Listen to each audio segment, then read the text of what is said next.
Dang, I'm not gonna lie, this chapter's pretty dark, and honestly I'm not sure how much of this I can even show, but I must do my duty. I said duty, but no time to laugh about it now. But before we get into it, make sure you guys like and subscribe. I'm still aiming to hit 100, I don't know what time frame, but hopefully before the end of this year. So if you watch my videos and you come back every week, make sure to subscribe. It helps me out a lot and doesn't cost you anything. Thanks a lot. Now let's get into it. So we open up the chapter to AFO and Yuichi's mother, who, let's just say, She belongs to the streets. because I'm not sure I could say the actual word on YouTube, but it seems she's been ill for about a year and she started to grow these warts on her left arm. They look oddly similar to Aries horns, and honestly I'm not sure if there's a connection there or if it's just simply coincidence. But we come to find out that she's 8 months pregnant and she doesn't seem to be aware of this, nor is she aware of who the father of these babies are.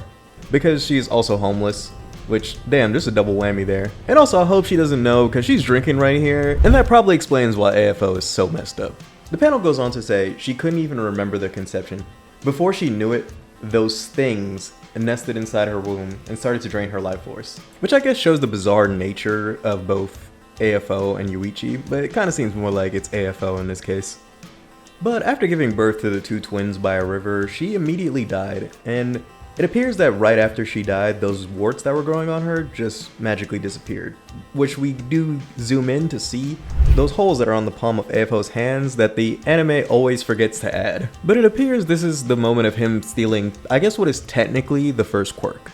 And we do go on to see, even in this dark moment, it says that the two babies only have each other. And then it gets even more darker because it says rats come to eat both them and their mother's corpse. But luckily for them, the two twins were washed down the river. Which I'm a little bit confused about that because I'm not sure if their mother's body came with them or if the rats ate the mother's body. I'm confused! I'm confused right now, G. I want to say the rats at least nibbled on the corpse, which, oh god. Because we are then treated to what seems to be the origin of Quirks again, but with more information provided this time. So we hear that 1 year later, the glowing baby was one of the first meta abilities being documented around the world. And not only that, but apparently meta abilities didn't come exclusively at birth. Some would also occur in pubescence and prepubescent stages. Going real X-Men with that explanation, to be honest. But we hear with the sudden emergence of these quirks that a group decided to study this mysterious disease, and they announced that these meta abilities came from a new gene that wasn't human. And it seems that with this gene being classified as another species, that it was an ill-thought announcement and way too early for society to handle. So naturally it descended into chaos, because what else would happen when a bunch of meta people start popping up?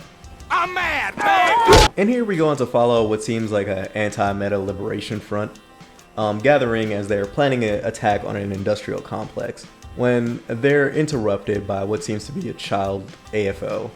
And he looks very disheveled in really tattered up clothing, and they want to help him at first because he appears orphaned, but he might be a carrier of the disease. And little do they know, yeah, he's carrying. And what follows is definitely a scene that's just not going to be adapted into the anime. I'm going to let you know that now.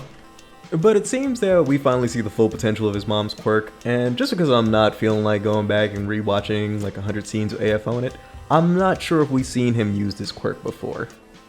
I guess y'all can let me know in the comments if we've seen him do this before. But anyway, we cut back to the moment of their birth again as we see that AFO is, I want to say, either nursing or consuming their mom, I'm not sure, but he's using her quirk to keep himself latched onto her.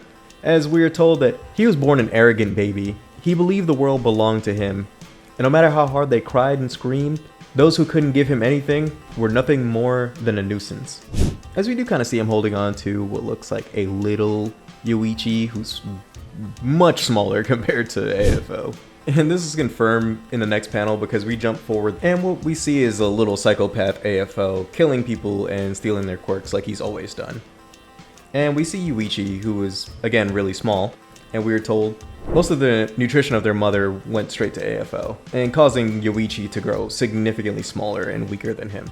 Which I guess is kind of true because when we see him in the future, this man is built. But it seems like Yuichi always had a kind heart because he's trying to stop his brother, and he kind of kicks the crap out of him.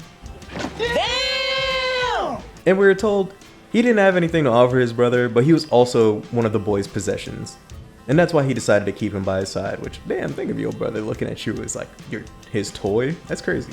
But I still think, as dickhead as he is, AFO does still care for Yuichi to some degree. Which is why I made this video right here. But shameless plug aside, we do hear that the glowing baby's activism has started to resonate with the people, despite his tumultuous circumstances. And his peace-seeking is spreading waves in the eyes of the public. But we go back to seeing that AFO, who looks like he's come back from killing more people because he has blood all over his face, and Yuichi in what seems to be a bookstore. And AFO asks Yuichi, "What are you reading without telling me?" And Yuichi says, "Since I'm still learning to read, I'm staying away from books.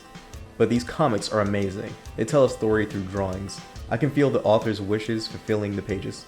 And one day, he would like to be like him, a hero." And we see that Yuichi actually still has hope for his brother because he has a faint memory, him holding his hand as a baby. Which I gotta call some BS on that, dude. He was like, what, like 10 seconds old? How the hell does he remember that? But we jump forward 3 years and we see that AFO looks like he's back from killing more people as he tells Yuichi, "Did you know the glowing baby guy has over 1 million sympathizers? How weird. He may be the first official documented case, but 2 weeks prior to his birth in India, 50 babies were born with meta abilities." As Yuichi is confused because he's looking at him like, your body. He doesn't have the right to mobilize this many people, AFO says. That's why I killed him and stole his meta ability. Which I guess in this moment he's glowing. It's a little hard to tell because it looks like that glowing baby quirk just can't be shut off. I'm not really certain. Because in the future we do see him glowing and it doesn't seem like he can actually control it, but in this moment it's actually difficult to tell whether or not he's glowing. But we finally get the name drop because he says in his moment, "One for all and all for one." What a beautiful concept. Because it seems that he got a different interpretation from those comics than probably what they were actually about. Which I can't blame him because I don't think he knew how to read back then. But he says the heroes fight alone while keeping their identities secret, while the villains just reign supreme through fear. And he wants a world where everyone exists only for his own sake. Just like you do, which he means Yuichi. And now I have a dream too, which slow down there, Martin Luther King. And this takes us back to that fateful moment that Kudo saves Yuichi. And it says, "Wait, you're running away? Even though I gave you power? Who are you? Get away from him.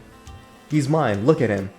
And we get a close-up on their hands, and in the next panel, it seems that I think this is the moment that AFO kills Yuichi. Now, I'm not sure if it's an accident, I'm not even sure if that's Yuichi's arm, but this is definitely, I think, alluding to that. And that's unfortunately the end of the chapter. Now, my honest thoughts on this chapter is, it's about a 5 out of 10. Honestly, I think they focus too hard on making it dark, and don't realize that they've riddled this with like a ton of plot holes. Because first things first, how did 2 newborn babies survive being rushed down a river? And it seems like they raised themselves. And how does Yuichi even remember that moment? They were like, what, like 10 seconds old? How the hell does he remember that AFO held his hand? That doesn't make any sense. And also, there were 50 documented babies in India. So you would think that at least one of them would have made notice or made mention of that. And also, how the hell does AFO know that? And also, it seems that Quirks are just like an STD? That is kind of shitty to find out after all these years of us like following this, that it's just an STD. And as for AFO's like origin story, I guess this is okay, but I'm trying not to get too focused on my own headcanon. Because I was originally planning to make a video talking about how it seems that AFO grew up in like an abusive environment, and him and Yuichi's only like way of communicating and finding attachment or safety in the world was reading comics. But it just turns out he was just born an asshole. It's kind of underwhelming. And I'm not necessarily liking how much their origin is connected to the dawn of Quirks, because I thought that it would have been cooler if they were just a mutation, like a circumstance waiting to happen, like Shigaraki or Eri. Like in a world where people have relatively tame quirks, that these were just potential outliers that develop these overpowered abilities. And obviously, whether or not they wanted to use it for good or bad was up to them. And it's funny because when I first got my girlfriend into MHA, she actually said this exact thing. She was like, "Oh, I feel like quirks come from AFO. It would make the most sense." And I was like, I think that would be a little underwhelming. So to actually see that that is the case, I'm very disappointed. But there's still potential, I guess, for quirks to have come from their father, since we only know about their mother. And since they all carry quirks that could be potentially passed down, it could have all stemmed from him, but I honestly don't think we're ever going to figure that out, unless that's what the plot of the next MHA movie is about. And it still doesn't give a definitive answer to where quirks come from. I know earlier in the series, Overhaul mentioned that they came from rats, and we do see rats in this chapter. But it wouldn't make sense because it seems like AFO took her quirk before she died, so if they ate her body, wouldn't it just essentially just be eating a regular person's body? It doesn't make sense to me. Also, and I could be wrong here because it doesn't appear that this is the exact same moment that Kudo and Yuichi meet, because he was wearing the gauntlet in the flashback and he's not wearing them here. But if this was that same moment, this is very underwhelming because we were led to believe that AFO and Yuichi had a fight at some point, to which he was eventually defeated or eventually just like pushed back. And it also seems that Yuichi and Kudo had some form of relationship, whether it be friendship or something more. But if they died in this moment, it's kind of underwhelming because it's like, why does Yuichi respect Kudo so much if they never even got to meet each other?